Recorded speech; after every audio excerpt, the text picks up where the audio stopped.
Welcome back to the show, everybody. The most dangerous hands in the multiverse of loose. Yo, Dead or Alive 6, and we got more of that crack cocaine for you.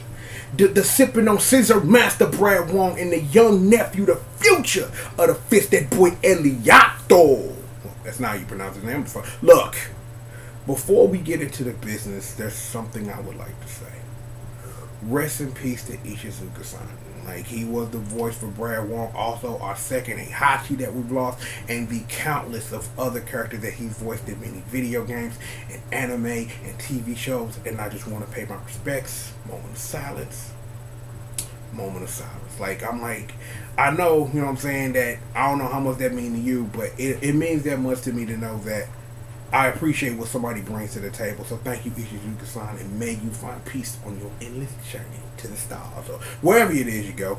Regardless, though, we trying to keep it fun. We trying to keep it loose. Yeah, you know what I'm saying? Like, yeah, we pay our respects, but we've got work. We got work. I told you, the sipping on scissor master and the young future of the fist, they in the building. But Uncle Triple got a story for you, because I feel this needs some sort of explanation for people just jumping right in. Previously on Dead or Alive, there was this character named Genfu. Really old guy, very, very strong, could probably knock you out in one punch if you feel like the original OG Saitama, if you want to really put it like that, if we're trying to compare anime terms. Anyway, Genfu had been through the first couple of tournaments, right? Like, yo, I need to get this money for my granddaughter. She's really, really, really sick. So, over the tournaments, he was getting placing and doing like they could do that. At some point, he allegedly took Tengu's nose. That's a thing, allegedly. But at some point, his daughter got better. And then at Dead or Alive 4, he got shifted to the background as a hidden character to bring forth the boy Elliot, who is now going to be the master of this martial art style that Genfu so forthly brought to the first 3 Dead or Alive games. Oh, and Brad Wong, he just came into Dead or Alive 3 just drunk as fuck, so No, but seriously though, like for real, Genfu is the character that bridges both Brad Wong and Elliot together, because Elliot is of course the pupil of Genfu, and you had Brad Wong walking around Dead or Alive 3 like, yo, where that wine at, bro? I'm getting fucked up. But yeah, and then at some point, Brad and Elliot start hanging out, and you see this a lot in Dead or Alive Dimensions that tries to, what is the word I'm looking for? Condense and try to make a little more and massage it a little bit, and they try to really bring forth that. And Dead or Alive 5 and also in 6, as we see now, is that they kicking it, they chilling, like, yo, big brother, little brother, yo, little brother, I'm finna get scissor, yo, punch me if I get too drunk. Well, I don't know if that's the actual case, but I just wanted y'all to know that just in case you forgot, that is the link between these two characters and why they're being revealed at the same time. See? You knew, kids. You knew. Regardless of that, we've got work to do. Gotta use my noodle. Bring me super duper motherfucking magic box! Super duper motherfucking magic box. Booyah, right here. Right next to all the family. Got the family. Look, we gonna watch this trailer, because, you know, that's what we do around here. We watch trailers now. I'm like, we used to do other stuff. Now we just do this. And other times we do other stuff, but we doing this now. Don't look at me like that. Look, let's just watch this trailer. I'm about to do that. How about, I'm so happy right now. For no reason I have tears. No, actually, because it's early in the morning and I probably need to be my ass asleep, but we're not going to get into that. Look, let's activate trailer.exe. Let's see what's good with the boy Brad Wong, what's good with the young nephew Elliot, and see what it is they bring into the Dead or Alive 6 table. So, now activating scissorpinvis.exe.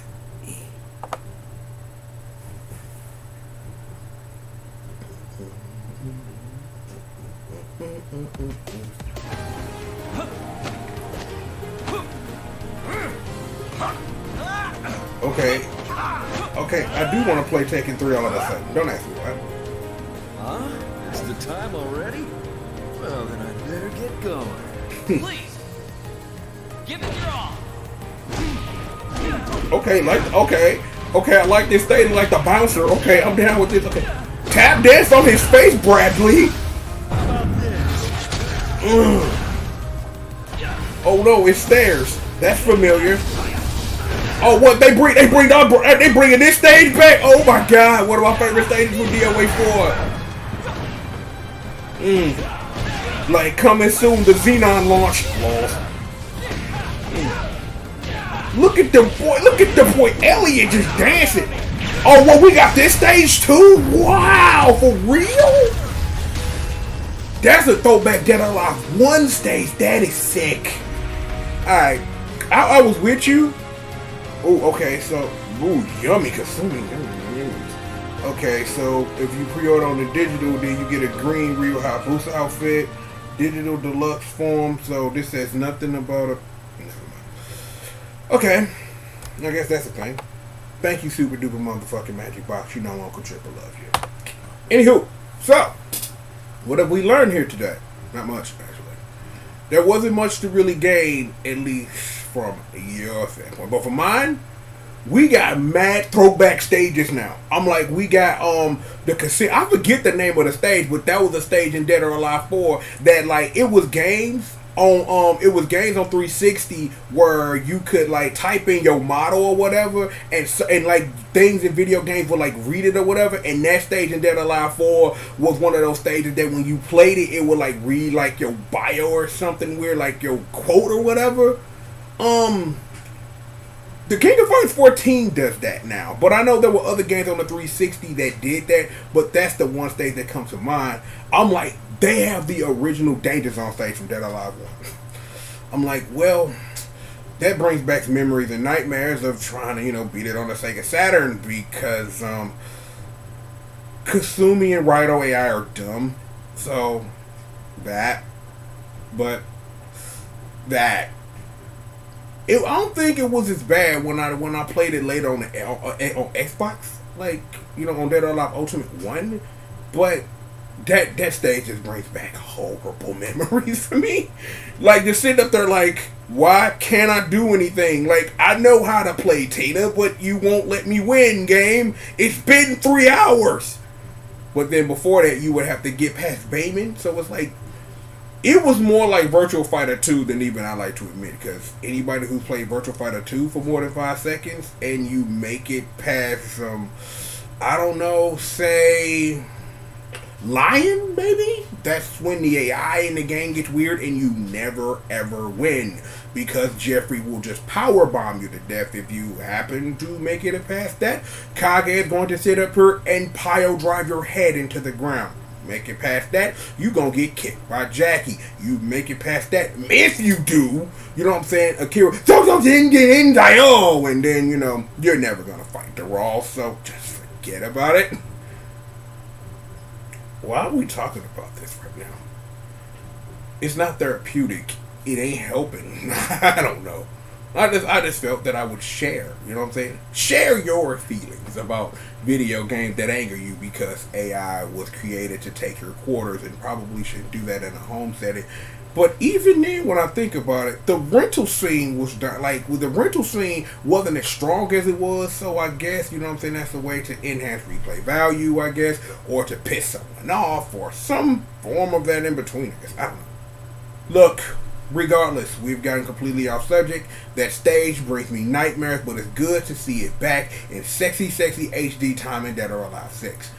Those pre-order bonuses, we gonna have to go over that. I'm still wondering at this point, before Dead or Alive 6 come out, is Team Ninja gonna put up all the rest of the Dead or Alive 5 costumes that you can only get if you are a PS Plus member or you was at some weird tournament or something? The answer is probably no, but I should probably get on Twitter and ask them. That'll be my goal today. Get on Twitter, ask about them costumes. Look, we've got more show for you. Sit back, relax, and chill. You know who I am? I'm the one and the only, the triple, the G.O.D. And we live right here on Team GRF TV. And of course, we've got more show for you after these, commercial messages. I seriously do have to admit, though, when I think about like that Casino Highway station, Dead or Alive 4, and how you could type stuff in and it would go across the board, you know what I'm saying? That's kind of dope. But yo, M Dollar Sign, congratulations on that Z9 loss, bro. I heard that went kind of good for you, and then things kind of went like this or something. I'm not sure, you know what I'm saying? Yo, check the numbers. Their website to do that. Look, we've got more show for you right after these commercial messages. No, seriously, right after these commercial messages. I promise you. We'll be right back.